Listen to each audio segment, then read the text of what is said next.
কয়েক রকমের ভর্তা আর তার সাথে এইরকম ধোয়া ওঠা খুদের ভাত খেতে কে কে পছন্দ করো অবশ্যই কমেন্ট করে জানাবে। আমাদের কিন্তু খুবই পছন্দ। এইখানে আমি খেতে বসে যাই। তো প্রথমে ভর্তা আইটেম গুলো নিয়েছিলাম আলুর ভর্তা, ধনিয়া পাতা ভর্তা, লাল মরিচের ভর্তা, কালো জিরে ভর্তা আর শুটকির ভর্তা।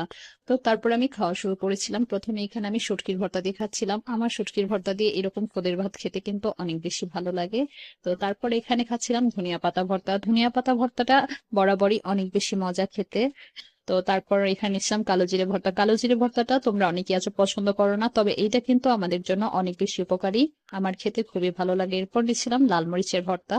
এইটা দিয়েও খেতে অনেক বেশি ভালো লাগছিল। তারপর সবশেষে নিয়েছিলাম আলুর ভর্তা, অনেক বেশি ফেভারিট এইটা আমার। আর এরকম ভর্তা দিয়ে না খুদের ভাত অনেক বেশি ভালো লাগে খেতে। তো তারপর শেষে আরো একটু খুদের ভাত নিয়ে বেশি করে আলুর ভর্তা দিয়ে মেখে মেখে খাচ্ছিলাম। তোমরা দেখতেই পাচ্ছ, দেখতে খুব লোভনীয় লাগছে না? মাশাল্লাহ, খেতে অনেক বেশি মজা হয়েছিল আলহামদুলিল্লাহ। তো তারপর খাওয়া দাওয়া কমপ্লিট করি। So thanks for watching my video. Bye bye.